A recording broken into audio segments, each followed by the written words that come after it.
What I'm in Europe to do is to be part of a film-making effort. And I want to describe the project to you a little bit, simply because it's what's on my mind, naturally.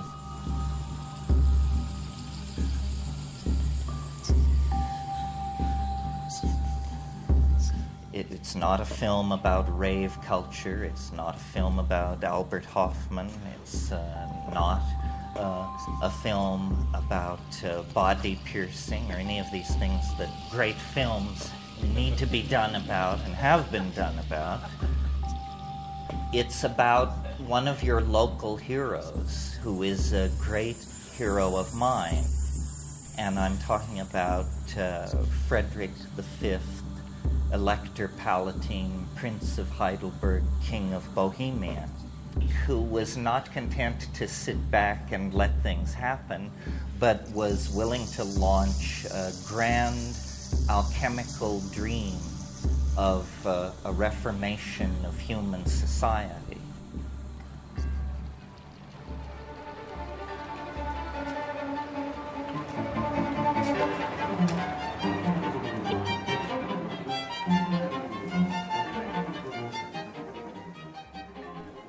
Okay, this is a prophecy in the Hermetic literature. A day will come when men will no longer care for the earth, and at that day the gods will depart and everything will be thrown into primal chaos.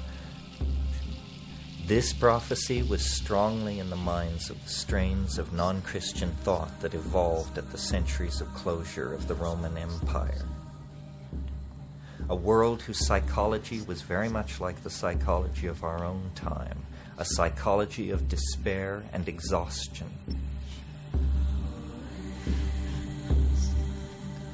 LSD was not sufficient, even coupled with rock and roll. It only brought oppression. It was like a failed alchemy. Instead of the dissolving and recrystallizing at a higher and more angelic level, thousands of prisons were built and the entire thing failed. But this spirit is the spirit of life itself, the spirit of novelty itself, and it will not be suppressed for long in any time or place.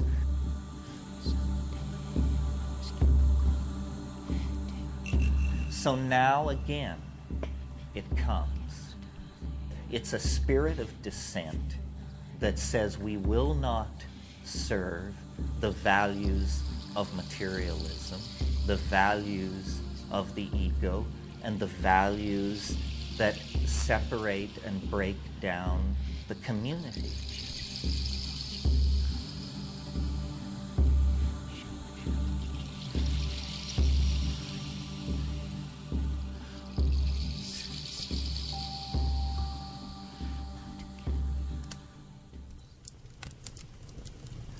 In the 120 years from 1500 to the beginning of the 30 Years' War, Europe was caught in a number of conspiracies and political intrigues directed toward moving Europe toward a magical and alchemically based society. The Protestant princes of the Northern League of Germany, especially Frederick the Elector Palatine, came to culminate this movement, but its roots lie further back in the 1580s of the 16th century. It was in this period that the English astrologer, astronomer, mathematician, navigator, and expert of espionage, John Dee, launched his famous and mysterious mission to Bohemia, a little-known incident in European history which holds clues to understanding the fate and evolution of modern science and the nature of a lost world of magical and alchemical thinking that once claimed the attention of the European imagination. John Dee, the greatest mind of the Elizabethan era, friend of Queen Elizabeth, colleague of Sir Philip Sidney, converser with angels, mathematician par excellence, determined, under the influence of the mysterious Edward Kelly, that he was to be the center of an alchemical renaissance and a secret society that would lay the groundwork for the continuation of the dream of Astrea, the dream built around the Elizabethan Queen Elizabeth I.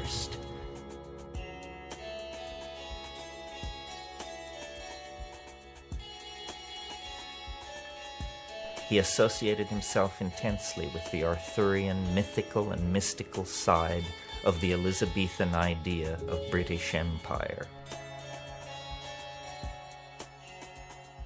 He was a Welshman, like the Queen he was so intensely devoted to, and like her he shared the Renaissance mood of Saturnian melancholy, a collector of books, a builder of scientific instruments, a composer of codes and ciphers, fascinated with alchemy.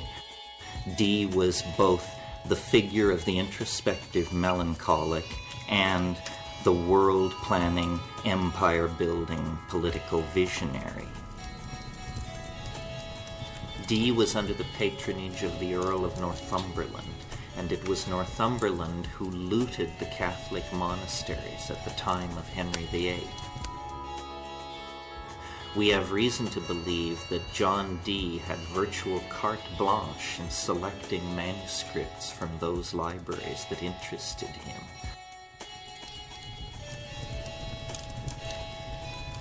Not only was Dee a scholar of the classics and the magical past, but he was an intimate friend with some of the great movers and shakers of his own time, particularly Sir Philip Sidney and the entire coterie of poets and artists who had gathered themselves around Elizabeth, Astrea, to celebrate her reign and to make of her the paradigmatic sovereign of Europe that Dee believed led the way toward the establishing of a universal alchemical monarchy. It was essentially a poetic enterprise, as alchemy always is. Merlin, in the Arthurian legends, has come down to us basically disguised as John Dee. The image we have of Merlin is Dee's image. So Dee possessed an enormous power over the imagination of his contemporaries. They were in awe of his learning.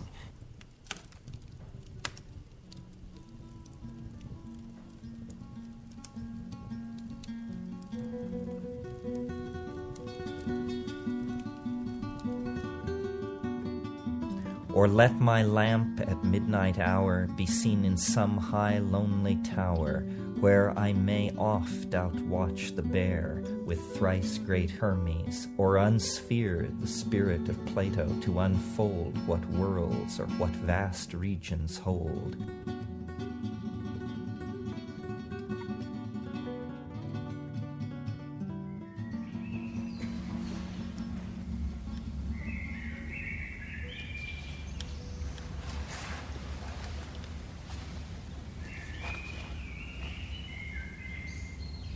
Perhaps we are the naive ones. Perhaps we too quickly assumed that we had understood all there was to know about matter.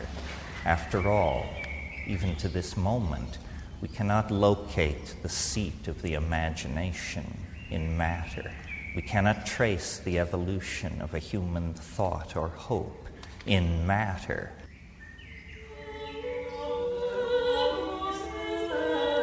It's almost as though the alchemists, through their humility, had a deeper insight into the workings of the world than we have achieved today.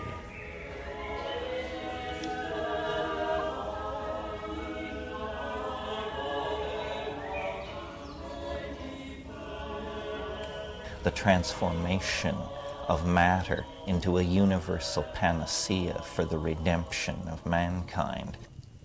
This was Dee's great passion. This was the overarching theme of his life, a deep, deep commitment to the reformation of society, and a deep, deep exhaustion and rejection of the values of Christendom that he saw betrayed all about him.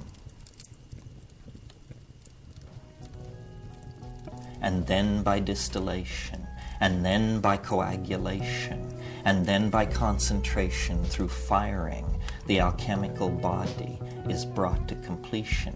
These are processes that go on both within the chemical retort, the alembic, in the alchemist's laboratory, and they are processes which go on in the heart and mind of the alchemist. One process dissolves, another process separates the dross, the gross matter, from the precious. Another concentrates the subtle essence. Another raises the subtle essence to another level of refinement.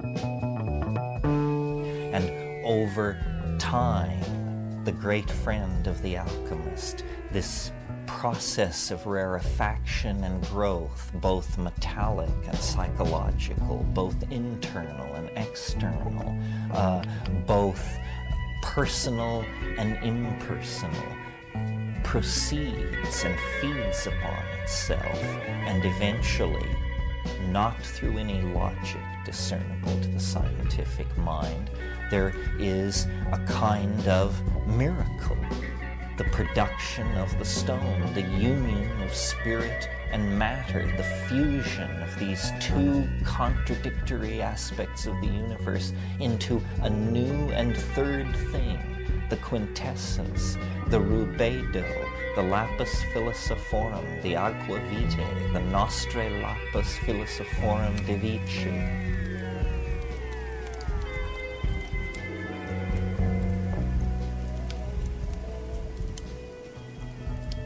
I would place Dr. D at the center of this business, and then it's a dissolve to Mortlake, 1582, the angelic encounter.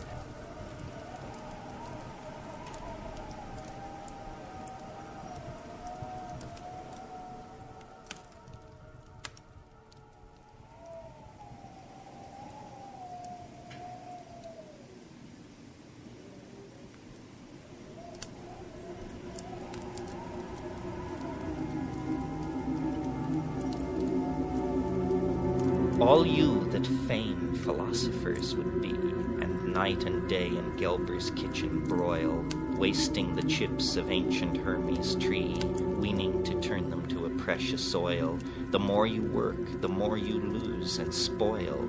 To you I say, how learned soe'er you be, go burn your books and come and learn of me.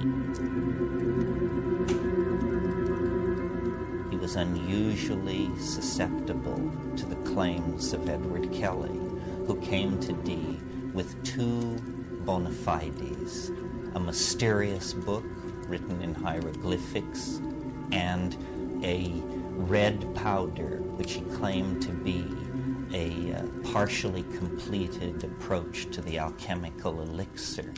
With these two bits of evidence in hand, Dee fell fully under the spell of Kelly and his scrying ability.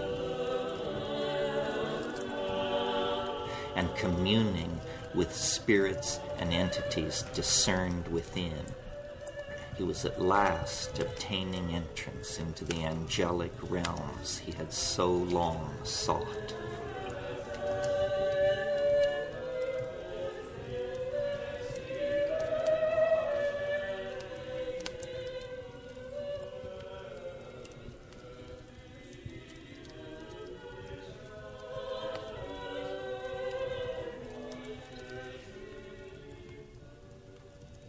The diaries of Dee show that over a period of years and on a daily basis, he and Edward Kelly would regularly retire to the inner chambers of Dee's house, first at Mortlake, and then in a series of courtly settings as they moved about Europe.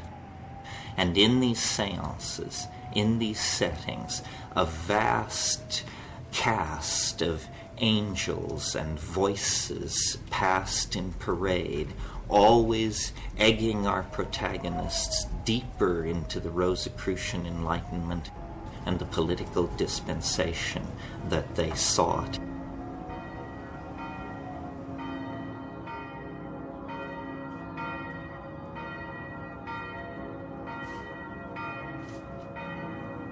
In 1583, they arrived at last in Prague. Prague at that time was ruled by Rudolf II, the occult emperor, collector of dwarves and giants, patron of alchemy and astrology, one of the most eccentric and extravagant rulers in the entire panoply of European history.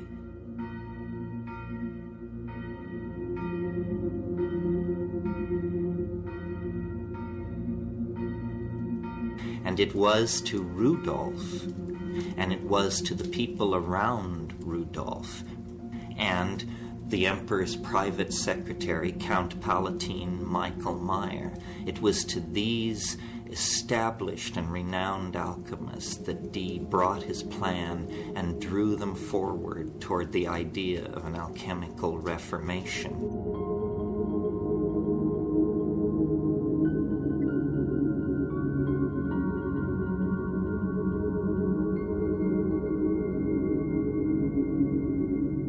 Was able to lay the groundwork for events which a generation later would blossom into the Rosicrucian Enlightenment.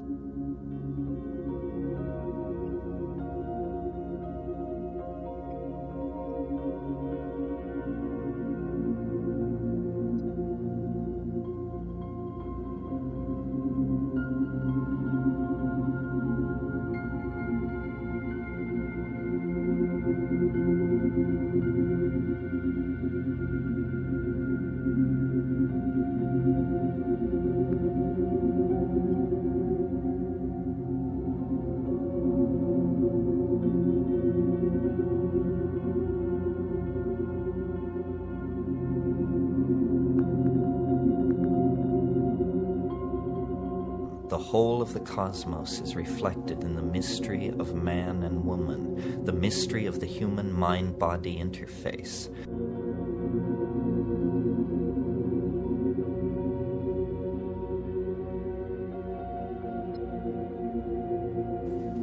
It's important to see Dee as a kind of culmination of a tradition that had been at work for over 150 years in Europe.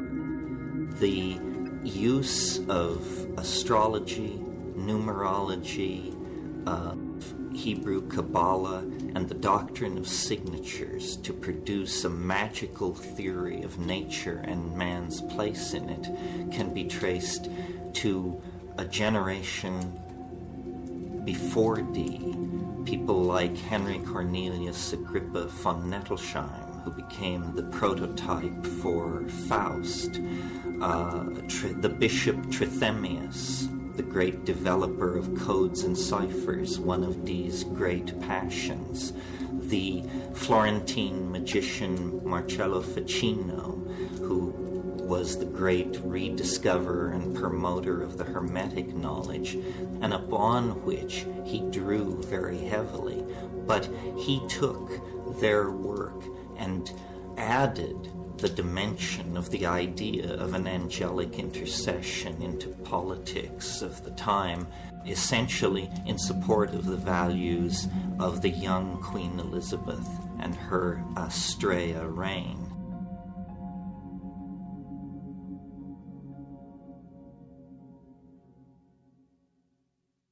Alchemy and the history of alchemy is full of contradictions, inconsistencies, unions of opposite, if you will.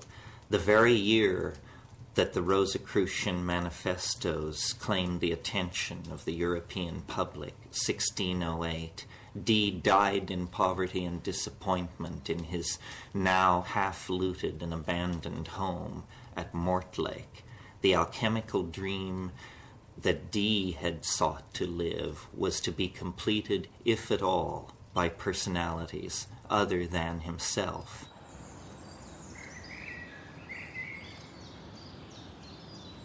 Our revels now are ended.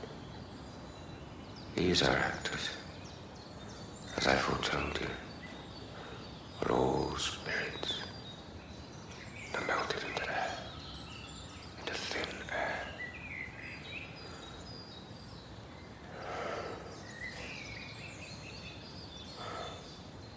And like the baseless fabric of this vision, the cloud-capped towers, the gorgeous palaces, the solemn temples, great globe itself, yea, all which it inherit, shall dissolve, and like this insubstantial pageant fade, leave not a rack behind. We are such stuff as dreams are made on, and our little life is rounded with a sleep.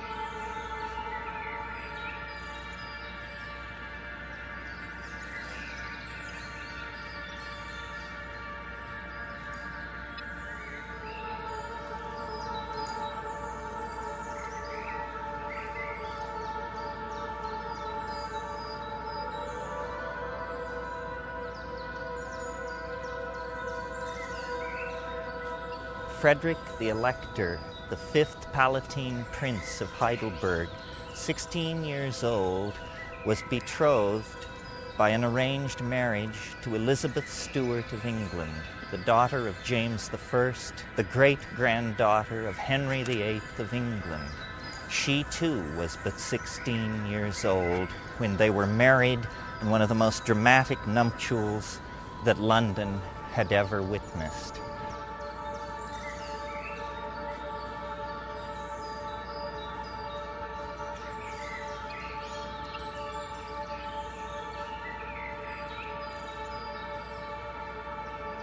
Frederick had come to England to claim his queen, accompanied by courtiers, alchemists, and his advisor Christian von Anhalt, an alchemical dreamer who saw in the marriage of the young couple the opportunity for the establishment of a Protestant alchemical kingdom in Central Europe.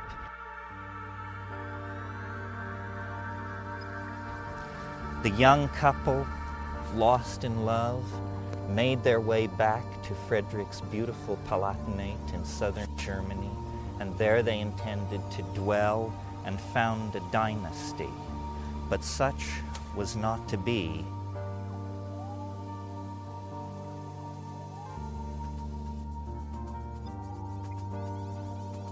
And they were the center of a movement of alchemical reformation and revolution, of spiritual freedom, and to my mind, a very sort of psychedelic world.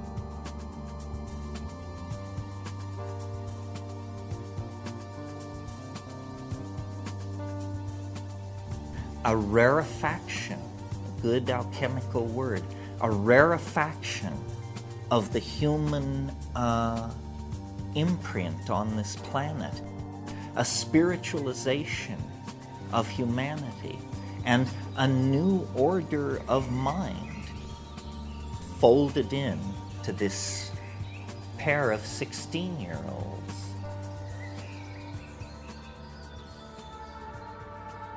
So to take an incident like the career of Frederick the Elector, Palatine of Heidelberg, and his bride, and make of it a kind of exemplar, a parable, a myth, if you will, the myth of the alchemical marriage, a myth that takes innocence and naivete and belief in the power of ideas to make a new world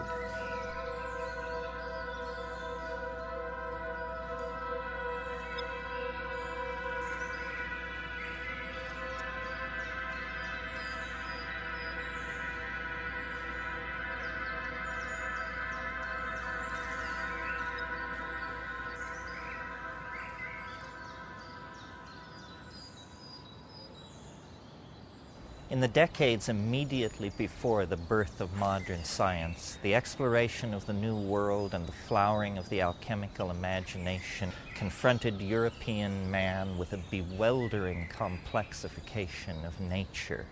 And the primary symbol used to understand this bewildering variety of phenomena was the labyrinth, the palace, the Acropolis complex, stretched through time and space, architectonic, pregnant with mnemonic possibility.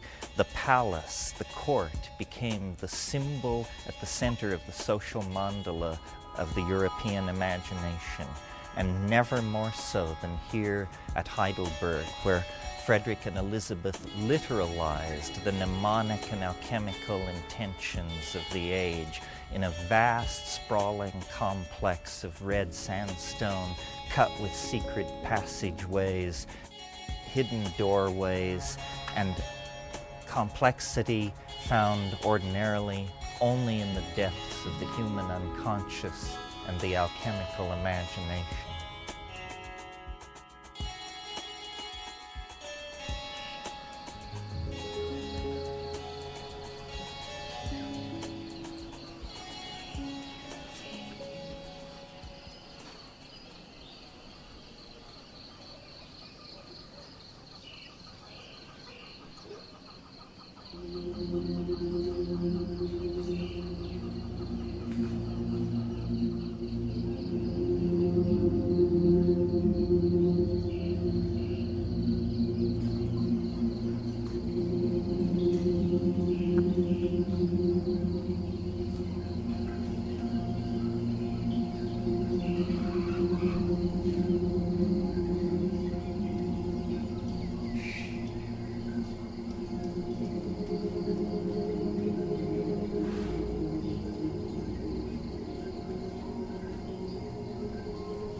This is ground zero for the Rosicrucian Enlightenment.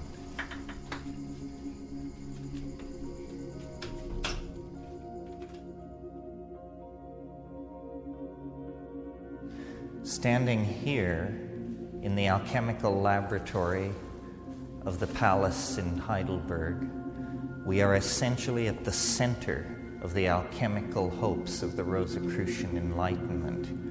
It was here in the years before the adventure in Bohemia that Frederick's alchemists, astrologers, and soothsayers toiled directly under the king's observation and control.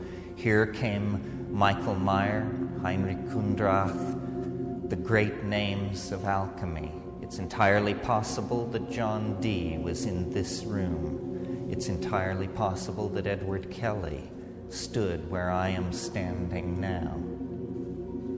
It's almost impossible to conceive of the hopes and the fantasies and the labors and the dreams that have been generated by and are centered on this room and the objects in it. This is the last alchemical laboratory in the world to fully function before the rise of modern science. And these tools in many ways reflect the internal cosmology of the men and women who used them. This, for example, a typical alchemical distillery, is called the Pelican. Another example of the colorful nature of alchemical vocabulary. It's called the Pelican because it is associated with the myth of a bird which plucks blood from its own breast.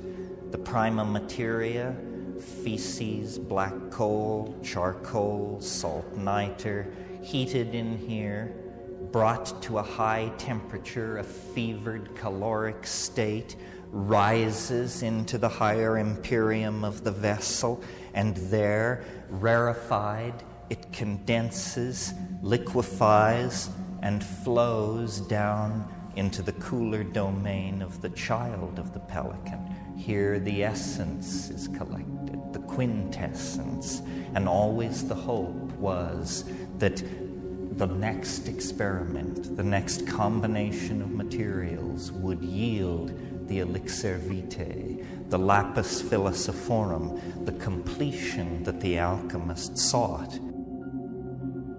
And so all this fantastic apparatus that we see around us is really not so much in the service of channeling liquids, gases, but in the service of channeling spirit out of matter and into the higher realms, where it then can be refluxed, recondensed, and the lapis philosophorum, the stone of the philosophers, the central mystery, brought to completion.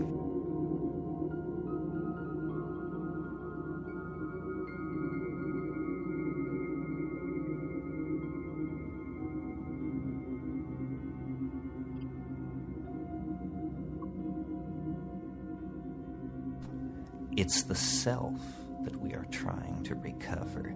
This is lumina de lumina, the light trapped in matter, the lux natura. This is universal medicine, curing all ills. It is the answer. It is what everyone is looking for and no one can find.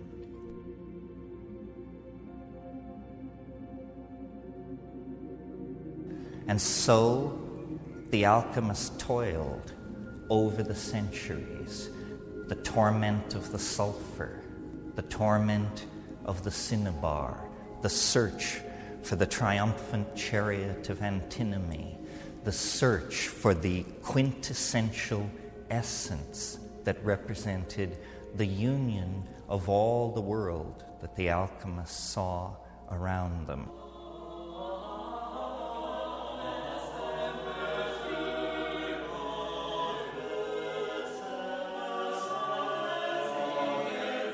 We have come to understand that the work of alchemy was not about the transmutation of crude metals into gold, but was in fact a kind of dance of the imagination in which the psychological complexes within the alchemist were mingled in an amalgam with chemical processes, creating a kind of mythology of matter, a landscape in which the green lion, the red dragon, the hermaphroditic queen, the four-headed dog were figures moving to and fro in the fevered speculations of the so-called philosophers.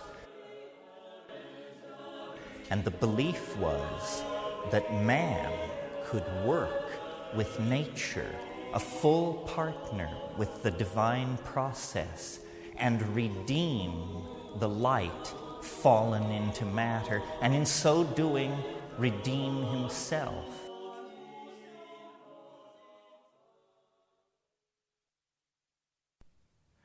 The alchemical philosophers were living in a waking dream, and many of their recipes were designed to wipe out the boundaries between waking and sleeping.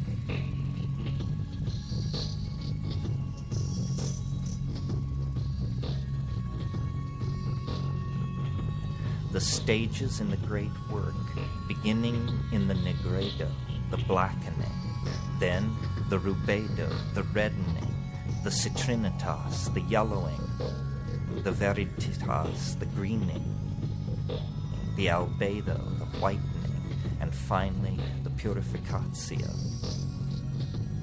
So at each stage there are substages of dissolutio et coagulatio. It's a melting and a recasting and a purifying of psychic contents. Images are full of ravening beasts, incestuous mother-son pairs, brother-sister pairs, hermaphrodites. All taboos are broken. This stuff just boils up from the unconscious, then is sublimed through the stages and is somehow fixed. And this fixing is the culmination of alchemy. If you bring off this trick, then you possess our stone, the philosopher's stone, the lapis, the Sophic hydrolith of the wise.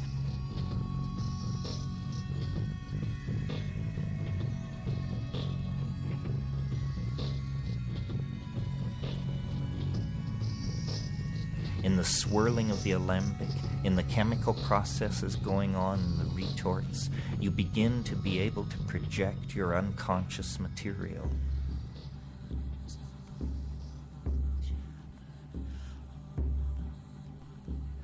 We are never really able, except in the psychedelic state, to transcend the belief in the inner world and the outer world as being somehow separate.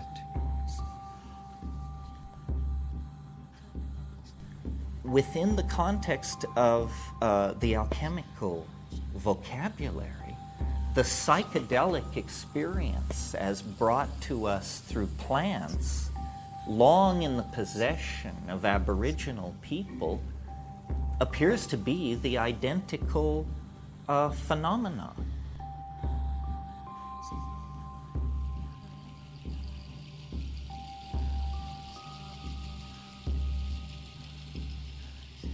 And the plants lift the imprisoning structures of the ego, and the ego flows out into the world.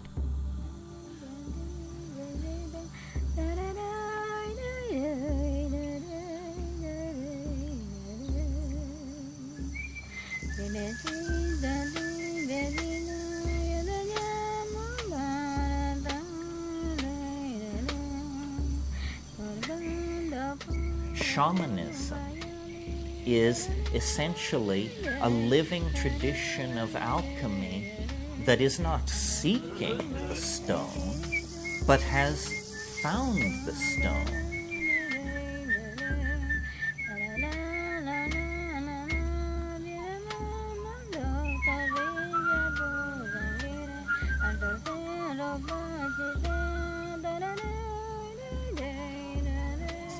The shamans of the Amazon have attained a sufficient sophistication to explicitly understand that the vessel of alchemical transformation is the body and the head of the experience.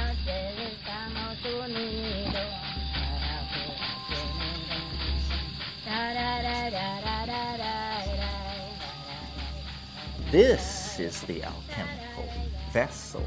This is where you will encounter the three-headed dog and the queen dissolving in her bath and the incestuous couple that combine Sol and Luna to produce the white essence of the panacea of the universal medicine.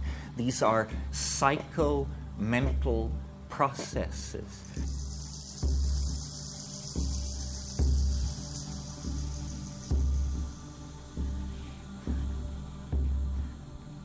Nature is a great distillery of complexity, alchemical gold, novelty, connection.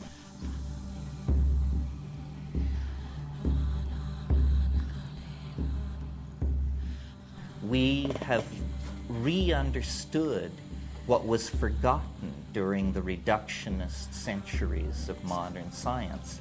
We've re-understood that the world is one thing, and it's a living thing. It's a thing with an intent and a spirit.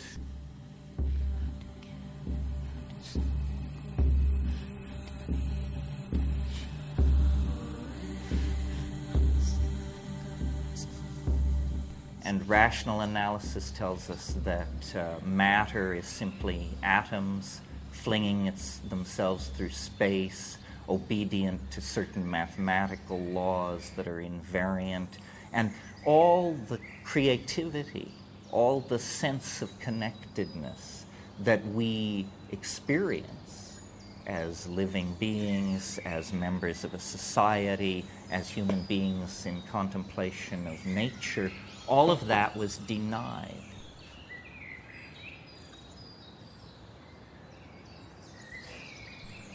And it reaches its ultimate culmination in a statement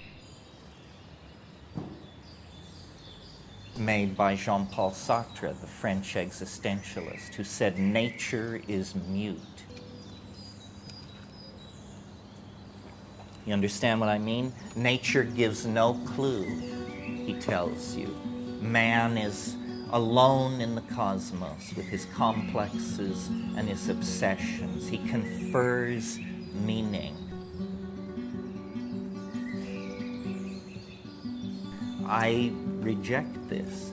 I think the entire message of the psychedelic experience, which is that nature seeks to communicate. All being is pregnant with language. All reality wants to include the human side of nature in its ongoing intent.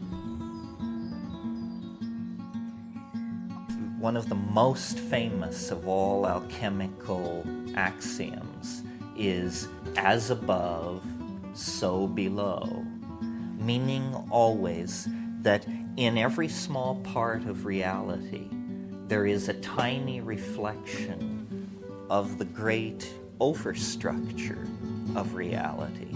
And in the largest structures are hidden the secrets of the smallest, and vice versa.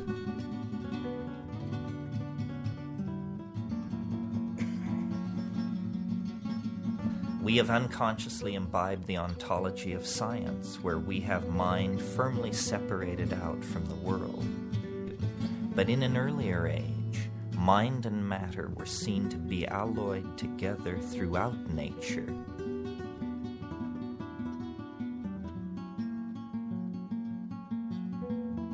And I think it's very interesting that at this very high-tech moment in our adventure, the plants return and almost stand before us as a beacon and a promise. They stand for absolute Tao. They stand for the correct way for life to relate to its environment. If you look around you, the entire global civilization is undergoing some kind of meltdown. The planet itself is now to be seen as a kind of alchemical retort. The prima materia to be transformed are the nuclear stockpiles, the toxic waste dumps, the industrial wastelands. The I Ching says, never confront evil directly and never name it directly, because it finds weapons to defend itself. We are not an army, so our strategy must be stealth. It's an alchemical strategy. And what do I mean by stealth? I mean the house of constipated reason must be infiltrated by art, by dreamers, by vision.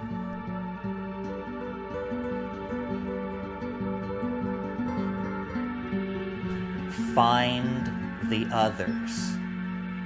Find the others, and then you will know what to do.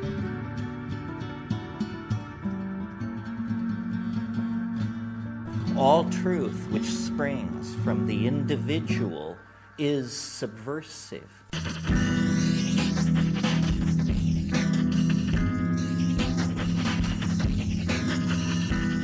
Find the others, and then, using this technology, which was designed to keep track of us, to pick our pockets, and to sell us junk we don't want, use this technology to produce art, massive amounts of subversive art. All culture is some kind of myth. All cultural stories, then, have a psychic dynamic to them. We are not an army. This is what Frederick didn't understand. He was a king, but he was not an army. Frederick, the elector, was one of 7 electors, 7 German princes whose combined vote could choose a new emperor. The politics of the situation were not lost on Christian von Anhalt and other alchemical advisors close to the young prince.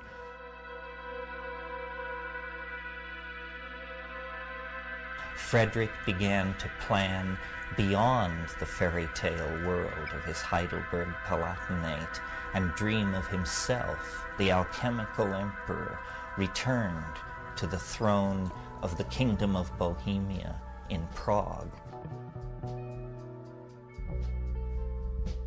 And in the winter of 1618, I believe, moved with his bride and his court, all these alchemists, magicians, casters of horoscopes, herbalists, visionaries, moved the entire court from Heidelberg to Prague to create an alchemical reformation that had been hatched in the mind of the English alchemist and mathematician John Dee.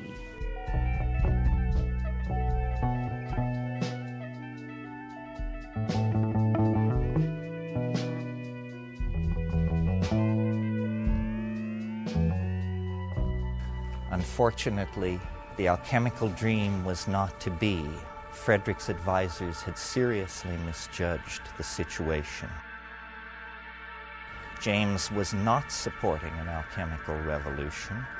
He was playing one side against the other, and to the idealists in Prague, such cynicism was unimaginable.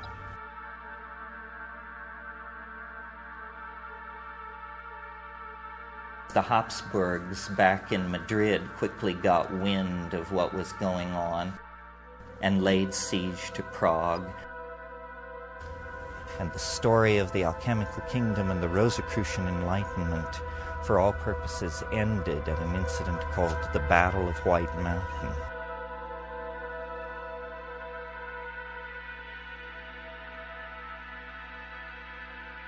And Elizabeth fled to the Netherlands with her children. Frederick was defeated at the Battle of the White Mountain.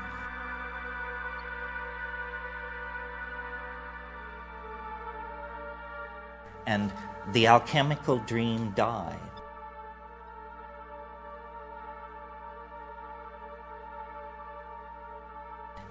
And this was really, in some sense, the beginning of the 30 Years' War. And as you know, going into the 30 Years' War, Europe was a place of popes and kings. At the end of the 30 Years' War, it was a place ruled by parliaments and peoples, and the entire medieval world was swept away.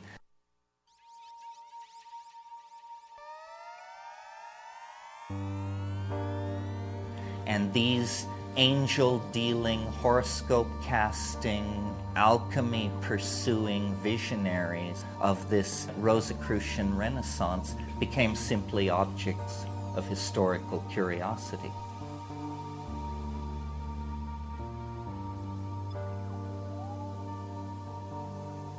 But there was an unbroken thread that, however thinly drawn, persists right up to the present moment.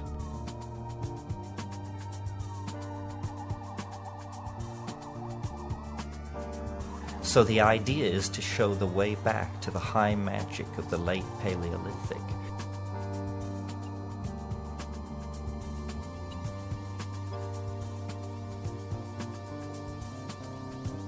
I think that what we want to do is make our way back to the alchemical garden. That's where our roots are. That's where meaning is. Meaning lies in the confrontation of contradiction, the coincidentia oppositorum, a rediscovery of the real ambiguity of being, a deeper possibility, a rebirth of the human spirit.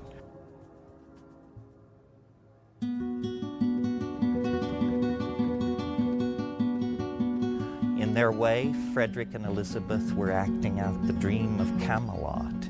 In their way, they were acting out the alchemical dream of the rebirth of the king and queen. In their way, they were laying the groundwork for a new dispensation of human thought, freed from the medieval assumptions of guilt and the need for redemption, a point of view that made human beings co-creators in a magical universe with a loving deity. All that passed away with the fall of the Winter King and Queen.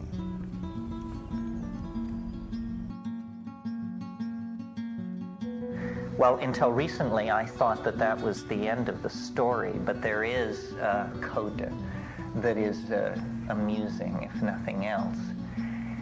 This Habsburgian army, having laid siege and destroyed the alchemical kingdom, began to retreat across Europe.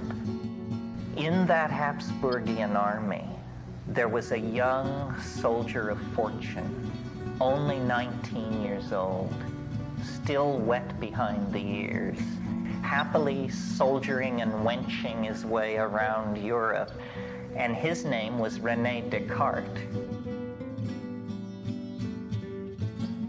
On the night of September 16th, Descartes had a dream, and in this dream, an angel appeared to him, and the angel said to Descartes, "The conquest of nature is to be achieved through measure and number."